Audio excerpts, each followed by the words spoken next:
My name is Anastasia Valeeva. I am a Russian-born journalist. I worked at the national television NTV, but then I left, and for the last 5 years I work in different countries. At the moment I teach journalism in Kyrgyzstan. Fake news in its recent reincarnation is news that is intentionally made fake but masquerading as a real news. And this is exactly what has been done by Macedonian teenagers. But I think that people, when they start this debate and discussion about fake news, they sort of open up and try to link it to the tradition of political propaganda and different kinds of manipulation with information and disinformation. There are many types, and I think we have to divide as much as possible to understand what we are combating. The idea is that there is a market for clicks. If you get enough clicks and shares, you get paid by companies like AdSense. There is connected to Google and Facebook. People from Macedonia, they were starting websites. They were looking for the best fit in the topic, best fit in the country.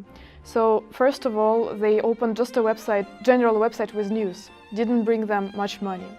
Then they discovered that if a website with the clicks from Americans will bring them 4 times more money than a non-American click. So of course they diverted market to the Americans. They tried Bernie Sanders, they tried Hillary Clinton, but only Trump got them that many clicks. So it is kind of market driven. You see, they were just looking which topic, which country will bring them that many shares and engagements, and they just earned. It was a purely financially driven decision that they started republishing pro-Trump articles on their websites. Maybe they were the first to discover that, and then maybe I understand that there is a community of them, so they probably share it between themselves. I'm sure it exists in other countries as well. Somehow we all know it as a Macedonian phenomenon. We had a debate with Macedonian teenagers, so he said openly that it was a purely not political but financial decision for him, and that he didn't have any ties with any propaganda machine from Russia or anywhere.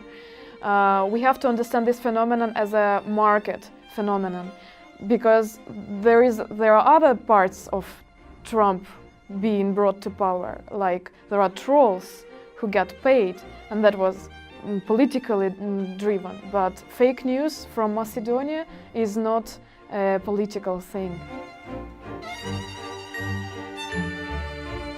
This teenager that we talked to, he said, he blamed it on people. He said, you open Facebook and you see BBC headline, but you scroll down and then you see my headline with shocking news, Pope endorsed Trump, and you click on it. That's your fault.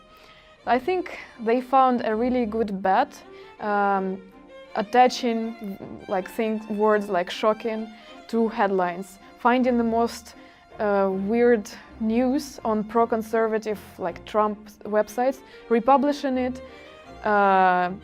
They found techniques how to make a headline more clickable, and they said it's all about the headline. So it's just how you advertise the news. They just need click or share for money, nothing else. Once they earn a little bit money, somehow they could hire native speakers for that job, like copywriting. So there were people working for them, and then of course you just increase the scope. Once you earn more, you get more talented people to do it for you.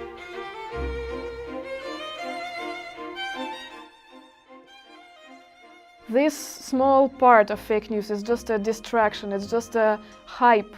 This will go away, and Macedonian teenagers said this is already over. There's no interest to Trump this news anymore. The bigger problem is that we as a society, we don't distinguish anymore between good news and fake news. We don't care about informed debate, we care about sentiments. Like even the migrant debate. Nobody cares if migrants are beneficial to economy. People just want to hear this nationalist rhetorics that they steal your jobs and we will get them out or something like that.